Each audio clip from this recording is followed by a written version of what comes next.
Gold, trusted gold buyers. మీరు తాకట్టు పెట్టిన బంగారాన్ని విడిపించి ఈ రోజు ఉన్న మార్కెట్ ధరకు కొనబడను.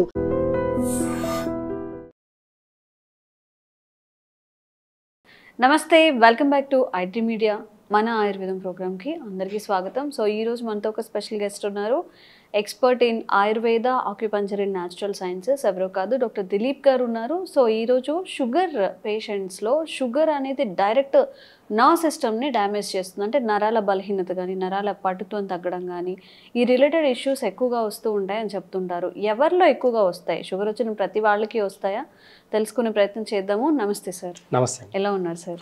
గుడ్. సో అందరినీ భయపడుతున్నారు అని చెప్పచ్చు, లేదా భయపడుతున్నాము అని చెప్పచ్చు. షుగర్ వచ్చిన వాళ్ళలో నర్వ్ సిస్టమ్ డ్యామేజ్ అయిపోతుంది. అంటే ఇప్పుడు రీసెంట్గా వచ్చిన వాళ్ళకి డ్యామేజ్ అవుతుందా? షుగర్ లెవెల్స్ హై ఉన్న వాళ్ళకి డ్యామేజ్ అవుతుందా? ఎలాంటి వాళ్ళకి డ్యామేజ్ అవుతుంది? నర్వ్ సిస్టమ్ అదే ఈ నరాల వీక్నెస్కి షుగర్కి ఏమైనా ఇంటర్ రిలేటెడ్ ఉందా? ఇవన్నీ అపోహలేనా? మీ ద్వారా ఆడియన్స్కి ఈరోజు ఒక అవేర్నెస్ అయితే కల్పిద్దాం మనం.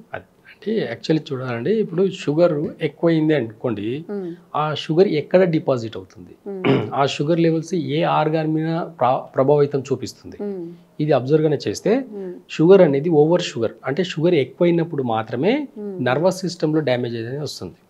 ఈ షుగర్ అనేది ఏం చేస్తుందంటే లివర్ని దెబ్బతీస్తుంది, డైజెషన్ని దెబ్బతీస్తుంది, జీర్ణశక్తిని ఎప్పుడైతే మందగిస్తుందో లివర్ యొక్క ఫంక్షన్ ఏంటి అంటే మజిల్స్, నర్వస్ సిస్టమ్, టెండన్స్, ఈ మూడింటిని ఆపరేట్ చేస్తుంటుంది అనమాట. లివర్ అనేది డిటాక్స్ చేస్తుంటుంది, డైజెషన్ సిస్టమ్ని ఇంప్రూవ్ చేస్తుంటుంది. ఇవన్నీ దెబ్బతినేసరికి షుగర్ వల్ల, ఈ లివర్ దెబ్బతినడం వల్ల ఈ మజిల్ సిస్టమ్, నర్వస్ సిస్టమ్ కూడా అన్నీ కూడా దెబ్బతినడం వల్ల అరికాలకు తిమ్మిర్లు రావడం, లేదంటే నర్వస్ సిస్టంలో కాల్ చేయి ఒకటి లాగడం, హెడేక్ రావడం, బ్రెయిన్కి ఎక్కువ అంటే ఇక్కడ నుంచి ఇక్కడికి ఇలాంటివి రాగడం. చాలామందికి షుగర్ పేషెంట్లకు పక్షవాతం వచ్చే అవకాశాలు ఎక్కువ ఉంటాయి అంటారు.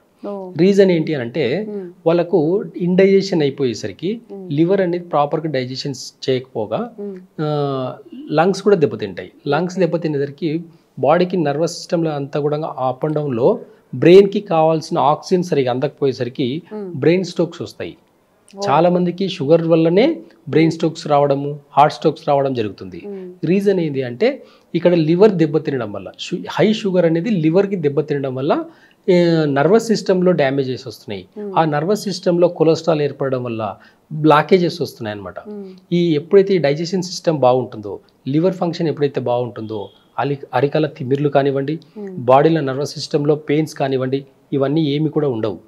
ఆయుర్వేద ఏం చెప్తుంది అని అంటే షుగర్ అనేది డిసీజ్ కాదు.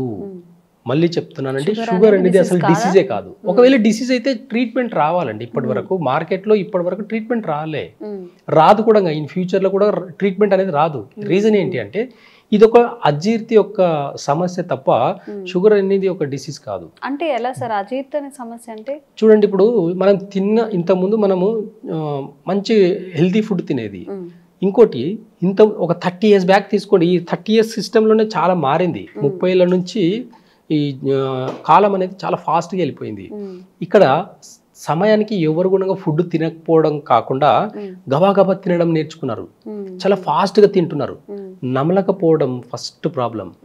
ఏదైనా ఒక ఫుడ్ తింటున్నామంటే ఇంతకుముందు చాలా ఓపికతో, చాలా నిదానంగా టేస్ట్ని ఎంజాయ్ చేస్తూ నములుకుంటూ తినేది. అలాంటి సిస్టమ్ అనేది ఇప్పుడు ఎందుకు పాడైంది అని అంటే అందరూ పరిగెత్తి సంపాదించడం మొదలు పెట్టుకుంటున్నారు. ఏ జాబ్లో కూడా వాళ్ళకు టైం లేదు. జాబ్ ఇంపార్టెంట్ అయిపోయింది. నిద్ర, ఆకలి, దప్పికలు అన్నీ మర్చిపోయి వాళ్ళు చేసే పని వృత్తిని చాలా ఇంపార్టెన్స్ ఇస్తున్నారు, కానీ హెల్త్కి ఇవ్వడం లేదు. ఎప్పుడైతే హెల్త్కి ఇంపార్టెన్స్ ఇవ్వట్లేదో ఇవన్నీ ఒక క్రానిక్ డిసీజ్గా మారిపోతున్నాయి. కానీ షుగర్ అనేది ఒక డైజెషన్కి సంబంధించిన ఇష్యూయే తప్ప షుగర్ అనేది క్రానిక్ డిసీజ్ కాదు. ప్యాంక్రియాస్ సరిగ్గా పనిచేయదు. ప్యాంక్రియాస్ ఎప్పుడైతే సరిగ్గా పనిచేయకపోవడం వల్ల షుగర్స్ అనేటివి అప్ అండ్ డౌన్ అవుతుంటాయి. షుగర్ ఎక్కువ అవ్వడం వల్ల ఎలాంటి ఆపదలు లేవండి, కానీ షుగర్ తగ్గింది అనుకోండి చాలా ప్రాబ్లమ్స్ వస్తాయి. షుగర్ ఎక్కువ ఉండే వాళ్ళు సఫర్ అయ్యేది తక్కువ అనుకుంటే షుగర్ డౌన్ అయ్యే వాళ్ళు సఫర్ అయ్యేది ఎక్కువ. కాబట్టి టైప్ 1 డయాబెటిక్లో ఎలా ఉంటుందంటే హై లెవెల్ షుగర్స్. కొంతమందికి ఇన్సులిన్ తీసుకుంటే తప్ప బాడీ బ్యాలెన్స్ అవ్వదు. ఆ ఇన్సులిన్కి అడిక్ట్ అయిపోయి వేరే మెడిసిన్స్ ఏవి కూడా పని చేయకుండా పోతాయి ఆ బాడీకి. బాడీ అనేది ఎలా తీసుకుంటుందంటే ఏదైనా మనం ఏది ఇస్తే అదే తీసుకుంటుంది. మనం గుడ్ హెల్త్ మంచి ఒక ఆహారం తీసుకొని నమిలి తీసుకున్నాం అనుకోండి, ఆ రోజు షుగర్ లెవెల్స్ తక్కువ ఉంటాయి. ఎప్పుడైతే మనం గబా తింటున్నామో చాలా వయసుకు సంబంధం లేకుండా చాలా ఫాస్ట్గా పిల్లలకు చూడండి, ఎగ్జాంపుల్ పిల్లలకి స్కూల్కి రెడీ అవ్వాలని చెప్పేసి అలా కుక్ చేస్తుంటారు మదర్స్. అలా దబాదబా తినేసి స్కూల్ టైం అయింది అని చెప్పేసి పరిగెడతారు. కానీ ఆ చిన్న పిల్లల్లో కూడా డయాబెటిక్స్ రావడానికి రీజన్ ఏంటి అని అంటే ఈ డైజెషన్ సిస్టమ్ అని చెప్పేసి నేచర్ చెప్తుంది. ఓకే, ఇప్పుడు మనం మాట్లాడుకుంటున్నాము నర్వ్ సిస్టమ్ డ్యామేజ్ అవుతుందా లేదా అని చెప్పి, అండ్ తినకూడని పదార్థాలు తినకూడని టైంలో తింటున్నాం అంటున్నారు. అసలు తినాల్సిన పదార్థాలు ఏంటి? షుగర్ ఉన్న వాళ్ళు తీసుకోవాల్సిన ఆహార పదార్థాలు ఏంటి? చూడండి, ఇక్కడ ఒకప్పుడు 3 పూట పల్లెటూరులో కానివ్వండి, ఇప్పుడు నా లైఫ్ స్టైల్ తీసుకోండి, ఒకప్పుడు 3 పూటలు అన్నం తినేది, ఏమయ్యేది కాదు. ఎవరైనా సరే ఒక 30 years బ్యాక్ అందరూ 20 years బ్యాక్ అందరూ 3 పూటలు అన్నం తిన్నా కానీ ఏ రోజు షుగర్ పెరగలేదు, తగ్గలేదు, నార్మల్గా ఉండేది. అంటే ఎక్కడ ప్రాబ్లమ్స్ వస్తున్నాయంటే ఇంతకుముందు టేస్ట్కి ఇంపార్టెన్స్ ఇచ్చేది కాదు, హెల్దీ ఫుడ్కి ఇంపార్టెన్స్ ఎక్కువ ఇచ్చేది మనము.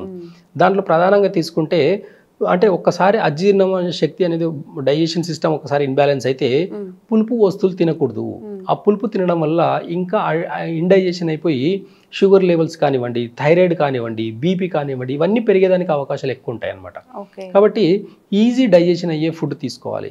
ఒకరికి డైజెషన్ సిస్టమ్ బాగాలేదు అని అంటే ఫస్ట్ ఓన్లీ ఒక 2 weeks వరకు ఇది మీరు ట్రై చేసి చూడండి, ఎంత ఎఫెక్టివ్గా ఉంటుందంటే మీరు నమ్మరు, కానీ ట్రై చేయండి ఒకసారి.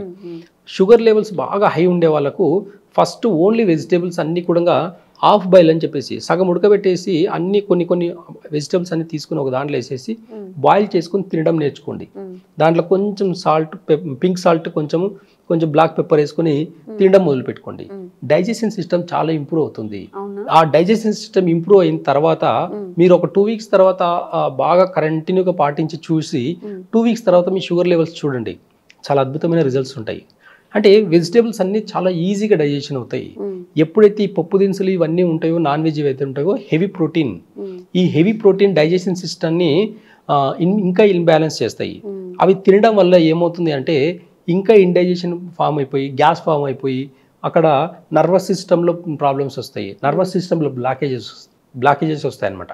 ఇలాంటి సిమ్టమ్స్ అన్ని కూడా డయాబెటిక్స్ వల్ల దాంట్లో చాలా ఎక్కువ చూడొచ్చు అనమాట. సో దీన్ని అవాయిడ్ చేయాలి, మనం హెల్తీగా ఉండాలి, షుగర్ లెవెల్స్ కంట్రోల్లో ఉండాలి, నర్వ్ సిస్టమ్ డ్యామేజ్ అవ్వకూడదు అంటే ఏం చేయాలి? మీరు ఫస్ట్ లివర్ని మంచిగా పెట్టుకోవాలి. లివర్ని మంచిగా పెట్టుకోవాలనుకుంటే ఈజీ డైజెషన్ ఫుడ్ తీసుకోవాలి. నేను చెప్పినట్టు ఈ కొన్ని వెజిటేబుల్స్ అన్ని బాయిల్ చేసి తినడం వల్ల లివర్ అనేది డీటాక్స్ అవుతుంది, అంటే మెటబాలిజం సిస్టమ్ ఇంప్రూవ్ అవుతుంది, ఈజీగా డైజెషన్ అయిపోయి. ఓన్లీ వెజ్ తినాలండి, నాన్ వెజ్ తినే వాళ్ళు తినొచ్చు అంటే డైజెషన్ సిస్టమ్ ని ఫస్ట్ కరెక్షన్ చేసుకోండి. డైజెషన్ సిస్టమ్ ని ఫస్ట్ ఇంప్రూవ్ చేసుకోండి. ఈజీగా అరగాలనుకుంటే వెజిటేబుల్స్ ని హాఫ్ బాయిల్ చేసుకొని తినండి. అప్పుడు ఏమవుతుందంటే అన్ని వెజిటేబుల్స్ ఒక 2 hours డైజెషన్ అయిపోతాయి. మిగతా పప్పు దినుసులు అన్నిటికీ 4 hours to 6 hours పడుతుంది. కాబట్టి ఈ పప్పు దినుసులు తగ్గించి ఫస్ట్ ఒక 2 weeks డైజెషన్ సిస్టమ్ ని ఇంప్రూవ్ చేసుకున్నానికి 2 to 4 weeks వరకు వాడి చూడండి. మీరు sugar levels, thyroid levels, BP ఇవన్నీ కూడా నార్మల్గా వస్తాయి. ఎందుకంటే లివర్ అనేది ప్రాపర్గా పనిచేస్తుంది. వేస్టేజ్ అంతా అంటే లివర్ ఎలా ఉంటుందంటే లివర్ అండ్ గాల్ బ్లాడర్ ఈ రెండు కూడా డైజెషన్ సిస్టమ్ ఇంప్రూవ్మెంట్ చేసిందే కాకుండా వేస్టేజ్, బాడీలో ఉండే వేస్టేజ్ని అంతా కూడా బయటికి పంపించడం జరుగుతుంది. డయాబెటీస్ని కంట్రోల్ చేస్తుంది, బీపీని కంట్రోల్ చేస్తుంది. ఈజీ ఫుడ్ అంటే వెజిటేబుల్స్ని బాయిల్ చేసుకుని తినడం ఒక 2 weeks అలవాటు చేసుకోండి. ఇవి తర్వాత రిజల్ట్స్ చూడండి మీరు, అంటే అద్భుతంగా, అంటే బ్లాకేజెస్ కూడా పోతాయండి. నర్వస్ సిస్టంలో బ్లాకేజెస్ ఎక్కడ ఉంటే కూడా పోతాయి. ఎందుకంటే అక్కడ డైజెషన్ ప్రాపర్గా జరిగినప్పుడు విటమిన్స్, మినరల్స్, ప్రోటీన్స్ ఇవన్నీ కూడా బాడీకి ప్రాపర్గా అందుతాయి అనమాట. ప్రాపర్గా అందించే యొక్క రోల్ అంతా కూడా kidney, liver plus gall bladder తీసుకుంటుంది. కాబట్టి ఆ సిస్టమ్ని ఇంప్రూవ్మెంట్ చేయండి, ఈ లివర్ యొక్క సిస్టమ్ని ఇంప్రూవ్మెంట్ చేయండి. చేసిన తర్వాత అప్పుడు హెవీ ఫుడ్ తీసుకోండి, నాన్ వెజ్ కానివ్వండి, ఏదైనా సరే తీసుకోండి. నాన్ వెజ్లో మాత్రం ఖచ్చితంగా నేను చెప్పే పర్సనల్ నా అడ్వైజ్ ఏంటి అంటే చికెన్, ఎగ్ అనేది చాలా పాయిజన్ అండి ఇప్పుడున్న జనరేషన్లో. పారంకోడి ఇవన్నీ కూడా పాయిజన్, ఆ న్యాచురల్గా పెరిగేవి కాదు. అదే మేక మాంసం చూడండి, న్యాచురల్గా అది ఊరంతా తిరిగేసి, అడవంతా తిరిగేసి మేస్తూ తిరుగుతుంది కాబట్టి పెద్దగా దానికి పెద్ద ప్రాబ్లమ్స్ ఉండవు. కానీ చికెన్, ఎగ్ అనేది చాలా ప్రాబ్లమేటిక్ అండి. దీనివల్ల chronic diseases, brain strokes, heart strokes రావడానికి, కొలెస్ట్రాల్ పెరిగేదానికి, ఈ చిన్నపిల్లలకు చాలా గారభం చేసి ఎగ్స్ పెడుతుంటారు, అది చాలా పాయిజన్ అండి. అది అసలు చిన్నపిల్లల్లో ఎగ్స్ న్యాచురల్ ఎగ్స్ మార్కెట్లో దొరకవు. మీరు ఎంత ఆర్గానిక్ ఎగ్స్ అని చెప్పేసి అంటే కూడా అవి నిజం కాదు. రీజన్ ఏంటి అంటే న్యాచురల్ ఏదైతే నాటుకోళ్ళు ఎప్పుడైతే ఆ గుడ్డు పెడితే ఆ గుడ్లని పొదుగుకు వాడతారే తప్ప తినేదానికి వాడరు. చాలా చిన్న సైజు ఉంటుందండి. నార్మల్ కోడి గుడ్డు చాలా చిన్న సైజు ఉంటుంది. మన మార్కెట్లో నార్మల్గా ఆర్గానిక్ ఎగ్స్ అని చెప్పేసి కూడా పెద్ద పెద్ద గుడ్స్ అమ్ముతున్నారు. అదంతా ఫేక్ అండి, నమ్మకండి, అవన్నీ కరెక్ట్ కాదు ఆ సిస్టమ్. కాబట్టి చిన్న పిల్లల్లో ఎగ్స్ కాల్షియం కోసం అని చెప్పేసి పాలు ఇవ్వడం, కాల్షియం కోసం అని చెప్పేసి ఎగ్స్ పెట్టడం, ఇవి చాలా తప్పులు చేస్తారు. కానీ ఆ ఎగ్స్ ఎంతవరకు హెల్దీ అనేది ఒకసారి మీరు అనలైజ్ చేస్తే ఆ ఎగ్ ఎంతవరకు పిల్లల దాంట్లో ఎంత ఎఫెక్ట్ పడుతుందని చూస్తే మాత్రం ఇంకోసారి పెట్టరండి అసలు. ఇంట్లో ఫుడ్ తిన్నప్పుడు నేను మొన్న ఎవరితో మాట్లాడితే అంటున్నారు, నేను మా అమ్మ చేతి వంట తిన్నా నాకు బాగానే ఉన్నాను, ఎప్పుడైతే అవుట్ ఆఫ్ వచ్చానో బయట ఫుడ్ ఇష్టంగా తింటాం కదా, బిర్యానీ తింటాము, నాకు పీసీఓడి ప్లస్ షుగర్ 2 వచ్చాయి, ఓవర్ వెయిట్ అయిపోయాను, స్ట్రెస్, అసలు ఏది డీల్ చేయలేకపోతున్నాను అని చెప్తున్నారు నా ఫ్రెండ్స్. జాబ్కి రాక తప్పదు బయటకి. సో ఏదైనా తిన్న వెంటనే రియాక్ట్ అవ్వడం. ఇప్పుడు తన సిచ్యువేషన్ ఏంటంటే బయట ఫుడ్ తిన్నారంటే వెంటనే రియాక్ట్ అయిపోతుంది అనమాట. దానికి తప్పట్లేదు, ఎంత ప్రాబ్లం అయినా ఇంట్లో వండుకొని తెచ్చుకోవాల్సి వస్తుంది అని చెప్పి. సో నిజంగా మన బయట ఫుడ్ అనేది అంత ఎఫెక్ట్ చూపిస్తుందా? అసలు మన డైజెస్టివ్ సిస్టమ్కి ఏం కావాలి? అయితే చూడండి, నేచర్ చెప్పినప్పుడు వింటే డైజెస్టివ్ సిస్టమ్ బాగుంటుంది, హెల్త్ బాగుంటుంది, మెంటల్ కండిషన్ బాగుంటుంది, అన్ని విధాలుగా బాగుంటుంది. నేచర్ చెప్పినప్పుడు ఎప్పుడైతే వినకపోగా దానికి అగెనిస్ట్గా ప్రవర్తిస్తామో మన బాడీ కూడా ఖచ్చితంగా నేచర్కి అగెనిస్ట్గానే రన్ అవుతుంది. అప్పుడు ఏమవుతుంది అంటే, ఎగ్జాంపుల్ చెప్పండి, 20 years బ్యాక్ పానీపూరి బండి ఎక్కడైనా కనిపించిందా మీకు? లేదు. 20 years బ్యాక్ ఎక్కడైనా ఫాస్ట్ ఫుడ్ కనిపించిందా? ఎక్కడో రేర్గా. అది కూడా ఏంటంటే అబ్జర్వ్, బాగా ఆలోచించి చెప్పండి, ఫాస్ట్ ఫుడ్ ఎక్కడైనా ఉండిందా? 20 years బ్యాక్ ఫాస్ట్ ఫుడ్ లేదు. 30 years బ్యాక్ తీసుకోండి, అసలు లేదు. 30 years బ్యాక్ ఫాస్ట్ ఫుడ్ అన్న మాట కూడా లేదు, పానీపూరి అన్న మాట కూడా లేదు. ఏం కలుపుతున్నారు ఫాస్ట్ ఫుడ్ లో? అజినమోటో. మీ ఇంట్లో ఉందా? లేదు. మీ ఇంటి ఫుడ్కి బయట ఫుడ్కి తేడా చెప్తున్నాను. అజినమోటో అనే సాల్ట్ మీ ఇంట్లో ఉందా? లేదు. కాబట్టి బయట ఉంది, అది బయట కల్పించేస్తారు. అక్కడ ఒక వెజిటేబుల్ రైస్ తీసుకుందాం అనుకోండి, ఆ వెజిటేబుల్ రైస్లో కలర్ వేస్తాడు, మంచి కలర్ఫుల్ కనిపించేదానికి. ఆ కలర్ మంచి ఫ్లేవర్ కనిపిస్తుంది. ఆ కలర్ మీ ఇంట్లో ఉందా? లేదు. ఓకే. అంటే బయట న్యాచురల్గా కొన్ని మసాలాలు అన్నీ కూడా రా ఫుడ్ వస్తుంది అనమాట. అంటే మసాలాలు అన్నీ కూడా కాంబినేషన్స్ ప్రాపర్గా ఉండవు, దాంట్లో అదర్ కెమికల్స్ కలిపేసి చేస్తారు. అలాంటి ఫుడ్ మన ఇంట్లో లేదు. అంటే ఇలాంటివి తీసుకుంటే చాలా కాంబినేషన్స్ ఉన్నాయి. ఇలాంటి కాంబినేషన్స్ బయట టేస్ట్ కోసము, కలర్ కోసం వేసే ఫుడ్ ఉంది. కలర్ ఫుడ్ అంటే నిజం చెప్పాలంటే బట్టలకి వేసే కలర్ ఫుడ్ కలుపుతారండి బయట. ఎక్కడైనా టమాటా రైస్ తిన్నారా ఎప్పుడన్నా? వెజిటేబుల్ చేసి మంచి రెస్టారెంట్కి వెళ్ళి టమాటా రైస్ తింటాం మనం. ఒక్కసారి నిలబడి చూడండి, టమాటా రైస్లో ఏం కలుపుతున్నాడు. అదే టమాటా రైస్ ఇంట్లో అమ్మ చేసింది అనుకోండి, ఏం కలుపుతుంది చూడండి. 2 సేమ్ ఉంటాయి, 2 సేమ్ కలర్లు ఉంటాయి. కానీ ఇక్కడ ఎందుకు ఆ కలర్ఫుల్ బయట టమాటా రైస్కి కలర్ ఎందుకు యాడ్ చేయాల్సి వస్తుంది? To attract people. అట్రాక్ట్ అనే దానికి మనం మోసపోయి మన హెల్త్ని పాడు చేసుకుంటున్నాం. కాబట్టి బీ అవేర్. అంటే అవేర్నెస్ లేకుండా తినడం వల్ల వచ్చే ఇబ్బందులకు భగవంతుడు కూడా ఎవరు ఏమి చేయలేరు, ఏ డాక్టర్ కూడా మీ ప్రాణాలని కాపాడలేడు. మీరు ఇలా టేస్ట్ కోసం తినడం వల్ల డాక్టర్లను బతికిస్తున్నారు. అందుకే ఎక్కడో ఒక మూలన ఒక హాస్పిటల్ ఉంటే చాలా గొప్పది. అలాంటిది ఇప్పుడు ఒక కాలనీ కేపీహెచ్బి కాలనీలో మొత్తం హాస్పిటల్స్, క్లినిక్సే. 20 ఏళ్ల కింద అన్ని లేవండి. ఇప్పుడు మనం వెళ్తున్నా కానీ ప్రతి ఒక 1 kilometerలో ఒక 2-3 హాస్పిటల్స్ ఉంటున్నాయి. అంటే మన సిస్టమ్ ఎక్కడి నుంచి ఎక్కడి దాకా పోతుంది. మళ్ళీ చెప్తున్నాను, ఆయుర్వేద వైద్య విధానం కానివ్వండి, మన సనాతన ధర్మం కానివ్వండి, ఏం చెప్తుంది అది పాటించి చూడండి. వన్స్ మీరు యూ కెన్ బ్యాక్, అంటే మీరు మళ్ళీ పాతకాలంకి వెళ్ళాల్సిందే. ఆరోగ్యం కావాలంటే పాత పద్ధతులు పాటించాల్సిందే. పాత పద్ధతులు పాటిస్తూ అమ్మ కానివ్వండి, అమ్మమ్మ కానివ్వండి చెప్పే రెసిపీస్ని మీరు ఇంట్లో కానీ ప్రయత్నం చేసి మంచిగా టేస్ట్గా తిన్నారంటే, హెల్తీగా తిన్నారంటే ఎలాంటి ప్రాబ్లమ్స్ లేవు. ఈ ఉరుకులు పరుగుల జీవితంలో నిజంగా టైం లేదని చెప్పి బయట నుంచి ఆర్డర్ పరిగెత్తి మీరు ఏం సాధించారని ఒకసారి చూసుకుంటే 0 మైనస్ ఉంటుంది తప్ప మీరు సాధించింది ఏముండదు. ₹1,00,00,000 సంపాదిస్తారు అనుకుందాం, షుగరు, బీపీ, థైరాయిడ్ 3 వచ్చినాయి. ఆ ₹1,00,00,000 ఖర్చు పెట్టి తగ్గించుకురండి చూద్దాం. ప్రపంచమంతా తిరిగి ఆ సంపాదించిన ₹1,00,00,000ని ఈ షుగరు బీపీ థైరాయిడ్ని ప్రపంచమంతా తిరిగి తగ్గించుకోరండి, చూద్దాం. తగ్గదా సార్? ఒకసారి వచ్చిందంటే నేను ఏమంటున్నా అంటే కొన్ని వందల కోట్లు 1000 కోట్ల ఆస్తులు ఉన్న వాళ్ళు కూడా షుగర్ బీపీ థైరాయిడ్ వల్ల డైలీ ట్యాబ్లెట్లు మింగుతూ చాలా సైడ్ ఎఫెక్ట్స్కి గురైన వాళ్ళు, కొన్ని వివిఐపీస్ డబ్బులు ఉన్న వాళ్ళే ఎక్కువ సఫర్ అవుతున్నారు. లేనివాడు అలా కష్టపడి పని చేసుకొని బయట బతుకుతున్నాడు, ఏమైంది ఉంటే అది అవుతుంది అని చెప్పేసి బతుకున్నాడు, ఏమవ్వట్లే, మంచిగానే హ్యాపీగా ఉన్నాడు. కానీ చాలా సెన్సిటివ్గా డబ్బులు ఎక్కువైనసరికి ఆరోగ్యం మీద చాలా సెన్సిటివ్ అయిపోయి షుగర్ ఏమవుతుందో ఏమో 4 ట్యాబ్లెట్లు, బీపీ ఏమవుతుందేమో 4 ట్యాబ్లెట్లు, థైరాయిడ్ ఏమవుతుందేమో 4 ట్యాబ్లెట్లు, నర్వస్ సిస్టమ్ బాగాలేదు 4 ట్యాబ్లెట్లు. అసలు ఎక్కడ పోతుంది అనేది ఆలోచించండి ఒకసారి. ఎందుకు న్యాచురల్గా హీల్ అవ్వదని బాడీ అనుకుంటున్నారు? ఒక దెబ్బ తగిలింది అనుకుందాం, వదిలేద్దామనండి, ఒక 2 మినిట్స్ తర్వాత బ్లడ్ ఆటోమేటిక్గా క్లాట్ అయిపోయి హీల్ అయిపోతుంది. మన శరీరానికి తన తాను రిపేర్ చేసుకునే గుణం ఉంటుంది. ఏదైనా ఏ డిసీజ్ అయినా తన తాను రిపేర్ చేసుకునే ఒక గుణం ఉంటుంది. ఎగ్జాంపుల్గా ఒక బుక్లో ఒక స్టోరీ ఉంది. ఒక దగ్గర ఏమైంది అంటే ఒక ఆమెకు క్యాన్సర్ వచ్చింది. క్యాన్సర్ వచ్చిందని ఏమైందంటే ఆమెకు తీసుకుపోయి ఇంట్లో సపరేట్గా దొడ్లో ఉంటారు, అంటే దొడ్డిలో వెనకాల ఒక చిన్న గార్డెన్ లాగా ఉంటుంది, ఆ గార్డెన్ ప్లేస్లో వదిలేశారు ఆమెని. ఇంట్లో ఉంటే అందరికి అంటుతుంది అని చెప్పేసి ఆమెను దూరంగా పెట్టారనమాట. ఆమె పిచ్చిలాగా తయారైపోయి మెంటల్ టెన్షన్ ఎక్కువైపోయి అక్కడే ఆ దొడ్డిలో చిన్న గుడిసెలాగా వేసుకొని అక్కడనే ఉండి వర్షంకి ఎండకు వానకు అక్కడే ఉండి అక్కడ చిన్నగా గ్రాస్ మొలిస్తే ఆకలికి తిండి పెట్టకపోతే లాస్ట్కు ఆ గడ్డి తిన్నదనమాట. ఆకలికి కింద ఉన్న గడ్డి మొలిసినది తిన్నది, కానీ ఆ గడ్డి తింటూ క్యాన్సర్ని జయించింది. ఇది పెద్ద ఒక ఆర్టికలే ఉంటుంది. ఒక వరిగడ్డి ఒక క్యాన్సర్ని తగ్గిస్తుంది అనేది ఎంతమందికి తెలుసు? ఒక గోధుమ గడ్డి క్యాన్సర్ కణాలని కూడా తగ్గిస్తుంది ఎంతమందికి తెలుసు? ఇలాంటి అవేర్నెస్ ఎప్పుడైతే వచ్చారనుకోండి చాలా ఈజీగా ప్రతి డిసీజ్ని తగ్గించుకోవచ్చు అనమాట. అంటే ఇది ఒక స్టోరీ లాగా ఉంది, కానీ జరిగింది రియల్ ఇది.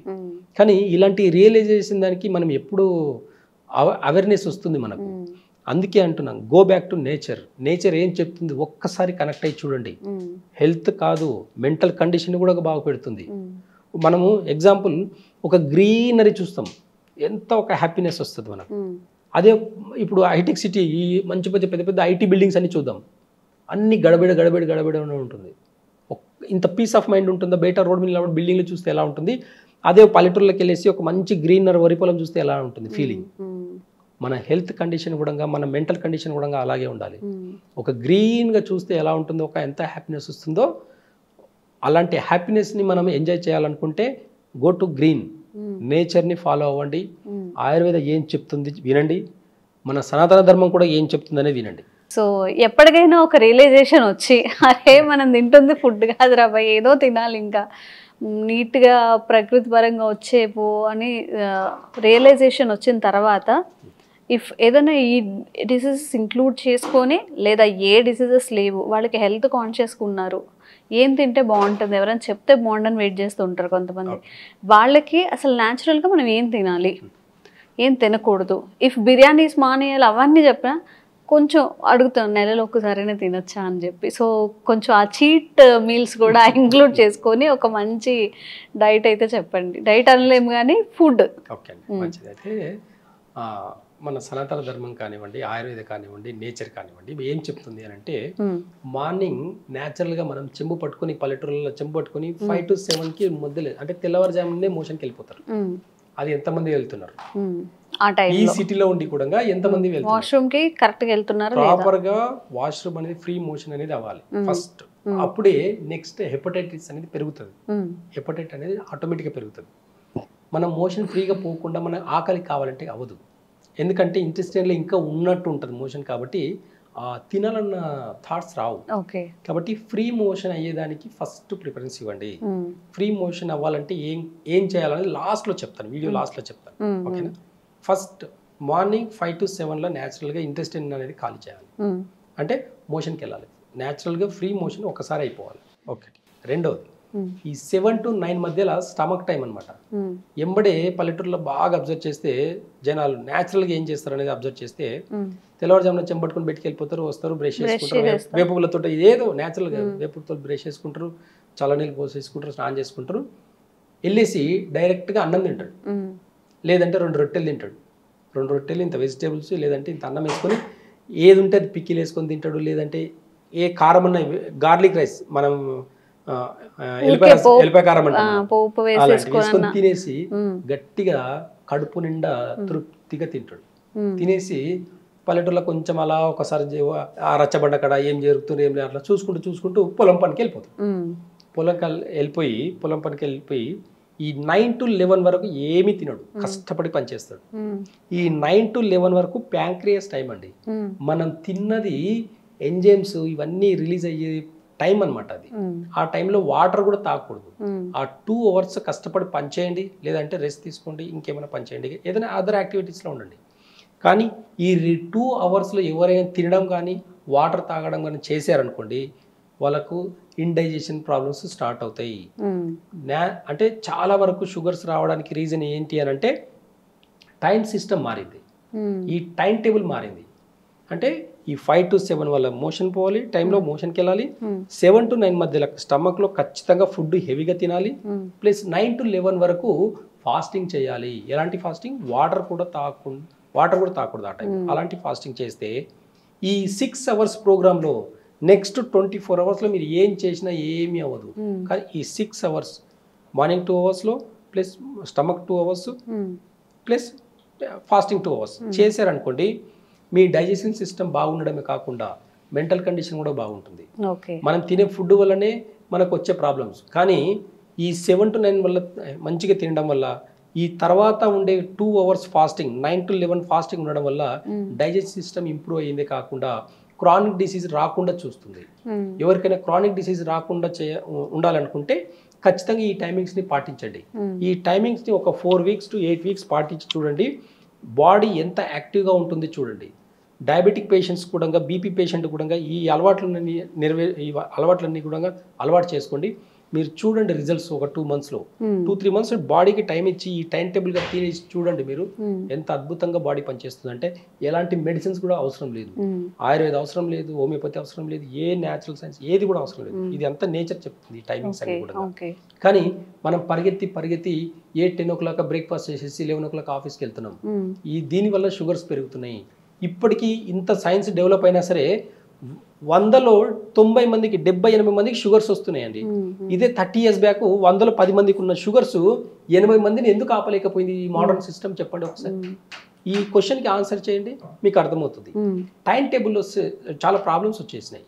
టైం టేబుల్లో మొత్తం చేంజెస్ రావడం వల్ల షుగర్ లెవెల్స్, బీపీ ఇవన్నీ కూడా క్రానిక్ డిసీజ్గా మారిపోయడానికి అవకాశాలు ఉన్నాయండి. కాబట్టి ఈ టైమింగ్స్ని పాటించండి, చూడండి, ఒక్కసారి రిజల్ట్ చూడండి. ఒక 2 months 3 months అలవాటు చేసుకొని వాడి చూడండి. ఖర్చు అయ్యేది కాదు. తినే ఫుడ్డే కొంచెం టైంకి తింటున్నాము, ఒక టైంకి మోషన్కి వెళ్తున్నాము, ఒక టైంకి ఫాస్టింగ్ చేస్తున్నాము. ఈ 6 hours లైఫ్ స్టైల్ని చేంజ్ చేసి చూడండి, చాలా అద్భుతాలు చూడొచ్చు హెల్త్ విషయంలో. కానీ మీరు అన్నట్టు లాస్ట్లో ఏదైనా ఒక రోజు బిర్యానీకి తినాలనిపిస్తుంది, ఏదో ఫ్రెండ్స్ దావత్ పిలిచారు, ఫ్రెండ్స్ పార్టీ చేసుకున్నారని అనుకోండి, ఇవన్నీ కూడా తిని ఒకవేళ తిన్నారనుకోండి, ఆల్కహాల్ తాగుతారు కొంతమంది, ఒక్కొక్కరికి ఒక్కొక్క హ్యాబిట్స్ ఉంటాయి. ఏం చేసినా సరే ఫైనల్గా నైట్ ఒక రోజు బిర్యానీ తిన్నారు, హెవీగా నాన్ వెజ్ తిన్నారు, నైట్ ఇంటికి వెళ్ళిన తర్వాత పడుకునే దానికి ముందు 2 spoons ఆముదం, వంటాముదం అని దొరుకుతుంది మార్కెట్లో. ఈ వంటాముదము ఒక గ్లాస్ వేడి నీళ్ళలో 2 spoons కలిపేసి తాగి పడుకోండి. మార్నింగ్ మీరు ఎంత హెవీ ఫుడ్ తిన్నా, ఎంత జంక్ ఫుడ్ తిన్నా, ఏం తిన్నా మార్నింగ్ ఫ్రీగా మోషన్ అయిపోతుంది. అంటే మనం కోరికల్ని చంపుకోవడం కాదండి, కాకపోతే దాని టైమింగ్స్ని పాటించి కొన్ని టిప్స్ పాటిస్తే మాత్రం చాలా హెల్తీగా ఉండొచ్చు. నేచర్ అదే చెప్తుంది. ఆముదం అనేది అంత చిన్న విషయం కాదండి. సర్వరోగ నివారణ ఒక ఆముదం. బాడీలో పెయిన్స్ ఉండే వాళ్ళకు 2 spoons, ఒక స్పూన్ వెయిట్ని బట్టి, ఒక 60 kilos పైన ఉంటే 2 spoons వేసుకోండి, 60 kilos లోపల ఉంటే 1 spoon సరిపోతుంది. ఇలాంటి ఆముదంని తాగడం మొదలు పెట్టుకోండి. బాడీలో ఫ్రీ మోషన్ అయిన తర్వాత బాడీలో ఎంత లైట్ వెయిట్గా ఉంటుంది, ఎంత డైజెషన్ సిస్టమ్ ఇంప్రూవ్ అవుతుంది అనేది మీరు మంచిగా అబ్జర్వ్ చేయొచ్చు. ఒక 1 week 2 weeks ఆముదం తాగి చూడండి. నైట్ టైంలో ఒక 1 or 2 times ఫ్రీ మోషన్ అయిపోయి ఇంటెస్టైన్ మొత్తం ఖాళీ అయిపోయి మళ్ళీ ఆకలి అవుతుంది, మళ్ళీ డైజెషన్ సిస్టమ్ ఇంప్రూవ్ అవుతుంది. నైట్ తాగండి, ఎందుకంటే డే అంతా మనం ఏం తిన్నా సరే డైజెషన్ అంతా నైట్ అయిపోయి నైట్ ని ఇన్బ్యాలెన్స్ చేస్తుంది. హాట్ వాటర్ లో 1 spoon మిక్స్ చేసుకుని తాగడమే డైరెక్ట్ గా.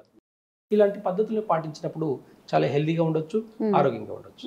ఓకే, మనం లాస్ట్ టైం తీసుకునే మీల్ అనేది చాలా మంది చెప్తుంది ఏంటంటే 7 లోపు తీసుకోండి. మరి 7 వరకు ఆఫీస్లోనే ఉంటున్నాము, ఇంకా చెప్పాలంటే పాపం వేరే లాంగ్వేజ్లో కూడా ఉంటున్నారు, అంటే లైఫ్ అంతా ఇక్కడే ఉంటుంది. మరి మేము ఎలా 7కి తినగలము? అప్పుడు బయట ఫుడ్డే తినాల్సి వస్తుంది, లేదా తీసుకెళ్ళలేము. ఇప్పుడు మార్నింగ్ మధ్యాహ్నానికి తీసుకుంటాం కదా, నైట్ వరకు ఉండదు అనే దానికి ఆల్టర్నేట్ ఉందా? సరే, అయితే చూడండి, పల్లెటూరులో ఇప్పటికీ సాయంత్రం 5-6 అయిందంటే ఎవరి మాట వినరు. ఇంటికి వెళ్ళిపోతాడు, తింటాడు, 7-8 o'clock పడుకుంటాడు. అవును, మనము కొత్తగా సృష్టించుకున్న లోకంలో మనం ఒకరి చేతికి ఒకరి కింద పనిచేయడం బానిస అయిపోయి మన అలవాట్లను మార్చుకొని సిస్టమ్ని తప్పు పడితే కరెక్ట్ కాదు. కాబట్టి బీ అవేర్నెస్, ఖచ్చితంగా అవగాహన రావాలి. మీ హెల్త్ కాన్షియస్ మీద మీరే రావాలి. నేను 7కి తింటాను, ఆఫీస్లో ఉన్నా ఎక్కడున్నా నేను 7కే తింటా, నాకు ఒక ½ an hour టైం కావాలి అని స్ట్రిక్ట్గా మీరు రూల్స్ పెట్టండి. హార్డ్ వర్క్ చేయండి. ఒక కంపెనీలో పనిచేస్తున్నామంటే మన వర్క్ 10 మంది చేసేలాగా ఉండాలి. అంటే మిమ్మల్ని తీసేస్తే 10 మంది రిక్రూట్మెంట్ చేసుకునేలాగా ఉండాలి. అలాంటి హార్డ్ వర్క్ చేయండి డే అంతగా. ఏదో పని చేస్తున్నా అంటే చేసేయడం కాదు, మీరు చేసే పని 10 మందితో సమానంగా ఉండాలి. అలాంటప్పుడు మీరు పెట్టిందే రూల్స్ అవుతుంది తప్ప ఒకరు పెట్టిన రూల్స్ మీకు పాటించే అవసరం లేదు. అంటే మీ హెల్త్ కోసము మీరు హార్డ్ వర్క్ 4 hours 5 hours గట్టిగా వర్క్ చేసేసి మీరు ఒక టేక్ టైం అంటే ఒక ½ an hour time me food కోసం తీసుకోండి, మీ హెల్త్ కోసం తీసుకోండి. అలాంటి జాబ్ అయితేనే సరే అండి, అలాంటి టైంలో ఫుడ్ తీసుకున్నదని మీ హెల్త్ని అనేది మీ మెంటల్ సిస్టమ్ని కూడా మీకు ఒక సిస్టమేటిక్ అనేది వస్తుందండి. ఇలాంటి సిస్టమ్ని క్రియేట్ చేసుకోండి. మీరు ఇలాంటి ప్రపంచాన్ని మీ చుట్టూని క్రియేట్ చేసుకోండి. మీరు కాకుండా మీ ఫ్రెండ్స్ని కూడా పాటించమని చెప్పండి. ఒక ఆఫీస్లో 10 మంది ఉన్నారంటే ఆఫీస్ అంతా ఒకటే మాట మీద ఉండండి, ఏం చేయలేరు ఎవరు. ఖచ్చితంగా మేము 7 o'clock తింటామంటే మేము ఆరోగ్యంగా ఉంటాము, మేము ఆరోగ్యంగా ఉంటేనే మీ కంపెనీ రన్ చేయగలుగుతామన్న ఒక మాట, ఒక మెసేజ్ మీరు కానీ మీ కంపెనీ ఎండి కానీ ఎవరికైనా ఇచ్చారనుకోండి, ఆయన కంపెనీ ఎండి కూడా మారిపోతాడు. అంటే సిస్టమ్ అనేది వాళ్ళ అవసరాలకు మార్చుకున్నారే తప్ప నేచర్ మార్చలేదు. మన అవసరానికి మార్చుకునే సిస్టమ్ మన అవసరానికి మన హెల్త్ కోసం మార్చడంలో తప్పులేదు. కాబట్టి మార్చుకొని పాటించండి. ఒకవేళ తినవలసి వస్తే, లేట్ నైట్ తినాల్సి వస్తే ఇప్పుడు నేను చెప్పిన రెమెడీని పాటించి హెల్దీగా ఉండండి. అంటే నైట్ ఆమ్లం తాగేసి హెల్దీగా ఉండండి. ఓకే, సో చాలా మందికి ఉన్న డౌట్స్ ఈరోజు క్లారిఫై అయ్యాయి ఈ వీడియో ద్వారా అనుకుంటున్నాను. ఇంకా మీకు ఎలాంటి డైజెస్టివ్ ఇష్యూస్ కానీ లేకపోతే షుగర్, బీపీ ఎలాంటి ఇష్యూస్ అయినా కామెంట్ చేయండి. ఫుడ్ రిలేటెడ్, ఎలా తినాలి, ఎలా తినకూడదు, ఎప్పుడు పడుకోవాలి, ఎప్పుడు పడుకోకూడదు అన్నీ కూడా క్లారిఫై ఇచ్చే ప్రయత్నం చేస్తూనే ఉంటాము. Thank you sir. Thank you. Sir, one life lesson what medicine has taught you. Whatever you can do without expecting. But I really believe మన పాజిటివ్ యాటిట్యూడ్ ఉంటేనే మనం ఏదైనా సాధించగలం. గట్ని మనం కరెక్ట్గా డీల్ చేసినట్లయితే అది మనకి పాజిటివ్ హార్మోన్స్ని రిలీజ్ చేస్తుంది. షుగర్ వచ్చిన వాళ్ళ పరిస్థితి ఏంటి? పొట్ట దగ్గర పెరిగితే దాన్ని ఆండ్రాయిడ్ అంటారు, ఆండ్రాయిడ్ ఫోన్ కదా. అసలు థాట్స్ ఎందుకు వస్తాయి? బ్రెయిన్ డెడ్ అంటే దానికి ప్రపంచం అంతా కూడా కొన్ని నిర్దిష్టమైనటువంటి లక్షణాలు. మానసికంగా ధైర్యంగా ఉంటే క్యాన్సర్ జయించవచ్చు. You are a doctor for a cause, sir. అంతే. వాళ్ళకు వచ్చిన ఆదాయం కాకుండా ఫ్రీ సర్వీస్ ఎంతమందికో చేస్తారు.